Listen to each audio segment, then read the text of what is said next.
Welcome to the Sent from Disneyland podcast. Here age relives fond memories of the past. If it's your first time joining us, welcome.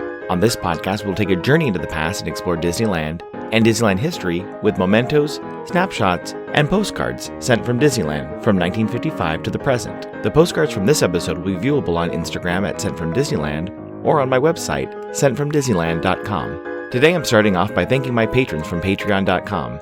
You can join in and receive mail from my desk or for my trips to Disneyland. I'm currently working on some new patron benefits. Patrons can sign up for as little as $1 per month. Special thanks to Random Olive, the first patron to this podcast, and to the e-ticket patrons Tania, Eric Daniels, Monica Seitz Vega, Joe Gamble, Scott Booker, Russ Romano, Michael and Christina Cross, Mary Henderson, and Sheila Harry.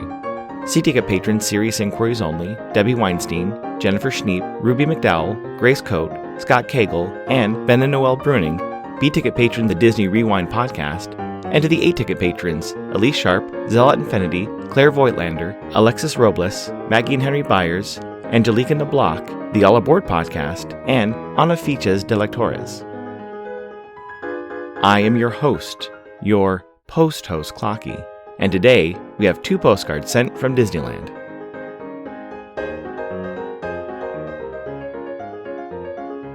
The front of our first postcard has Mickey and Donald driving a red Autopia car with Goofy trying to hitch a ride. On the back it reads, Tomorrowland Autopia. No stopping for hitchhikers on the highway of the future, so Goofy stands perplexed as Mickey Mouse and Donald Duck whiz past him on the Autopia in Tomorrowland. It's postmarked September 4th, 1963, with an Anaheim cancel and a 4-cent purple Lincoln postage stamp, Scott number 1063. I assume they visit the park on Tuesday, September 3rd, when park hours were from 10 a.m. to midnight. The weather was a high of 78 and a low of 61. Park attendance that day was 23,376. It's addressed to a Mr. and Mrs. W.A. Woods of Maumee, Ohio. It reads, Tuesday. Dear Mom and Dad, we are on the first leg of our vacation. The boys have had 4 rides on this. They can drive themselves. Matterhorn was fun, etc. On to Lillian's tonight, then to see the San Diego Zoo, and back along the coast. Plan to be back Saturday. Lots of love, Margie. Kitchen's halfway done. When Disneyland opened in 1955, guests paid for a ticket book, which included an entry into the park and individual tiered tickets to ride each attraction. Everyone usually talks about how e-tickets, which were reserved for larger and flashier attractions, like the Haunted Mansion, Big Thunder Mountain Railroad, or Space Mountain. There is an assumption that A-tickets, used for smaller or low-thrill attractions like the Main Street Vehicles or King Arthur's Carousel, were the tickets that were left unused at the end of the day. While going through my 50 vintage ticket books, I counted the leftover tickets and found that the C ticket, which includes Autopia featured on this postcard, was the most unused ticket. There are multiple types of ticket books available, each offering 2 or 3 C tickets in the book.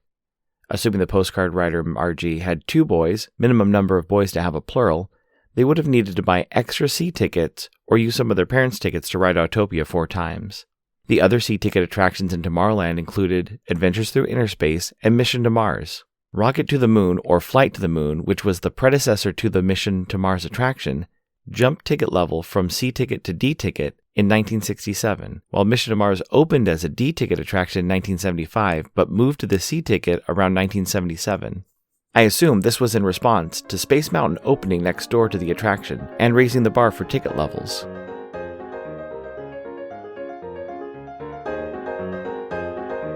It was so great, the other day I popped onto Post Crossing to pull a name and send a postcard. The person I drew had an interest in raccoon postcards, which I had, and liked getting unique stamps, which I also had. In fact, I recently purchased a bunch of raccoon stamps from Enfield Post. The stamp looked so good on the back of the postcard, nice and matchy-matchy. You can head over to enfieldpost.com to explore all the different vintage stamps you can use on your next card or letter. That's ENFIELDPOST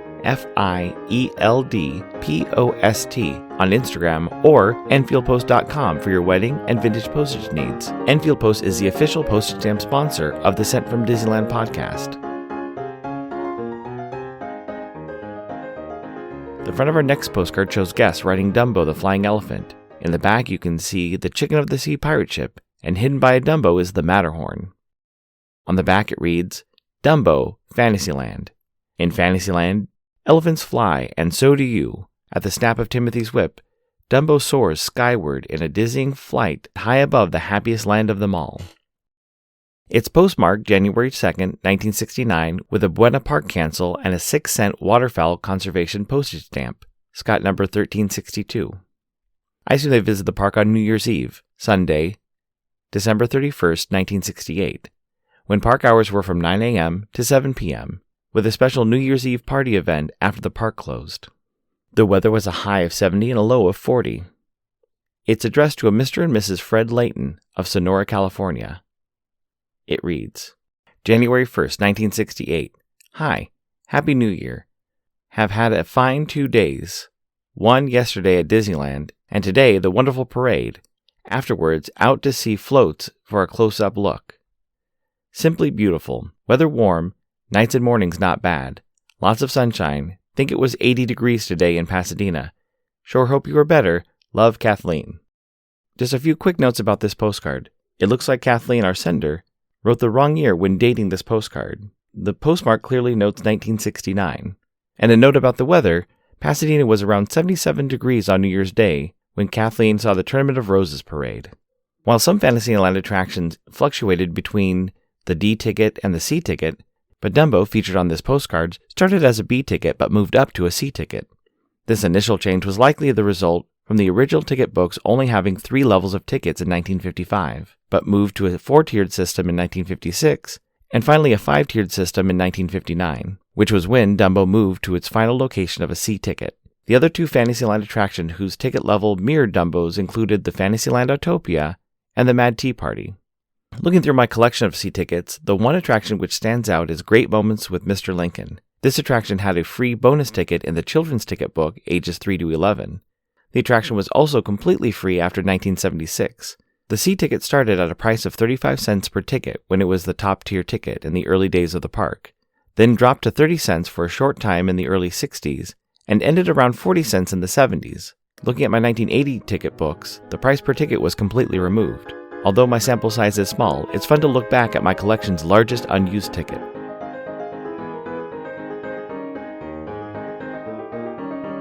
This incoming postcard is sponsored by the Art Throwdown. Art Throwdown, or ATD, is an online craft hour on Instagram, starting at 9 p.m. Eastern, 6 Pacific. This week, I was able to catch some of Monday's ATD that's hosted by paper artist Russ Romano. It was great to see Russ working on the sunflower he'd been coloring for the past few ATD hours. It's a good reminder that art takes time. Each host brings something a little different to each show.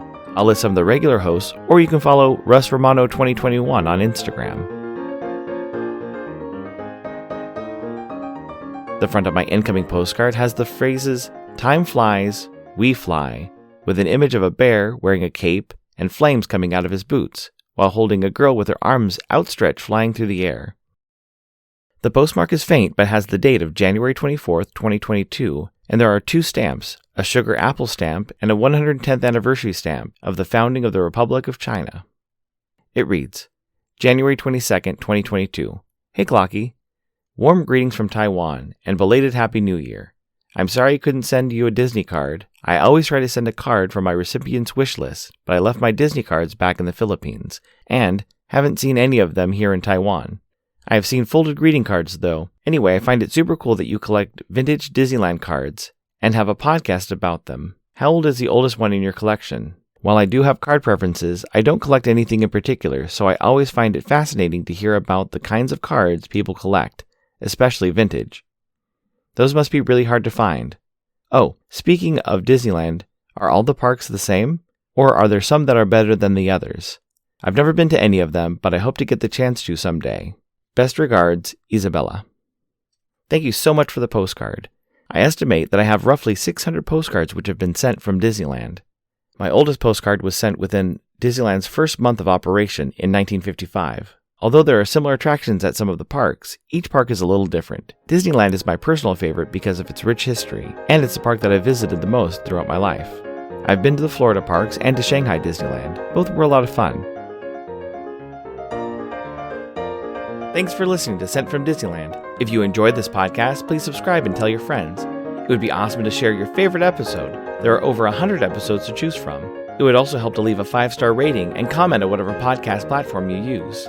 If you'd like to support the show financially, please check out our Patreon page at patreon.com/sentfromdisneyland. You can find me on Instagram and Facebook at Sent From Disneyland, or on Twitter at Sent From Disney. For questions and comments, send me a postcard addressed to Sent From Disneyland, P.O. Box 44, Hood, California, 95639. This podcast is not affiliated with Disney, the United States Postal Service, or any post office or Disney properties. Opinions expressed on this podcast belong to its host and guests of the Sent From Disneyland podcast.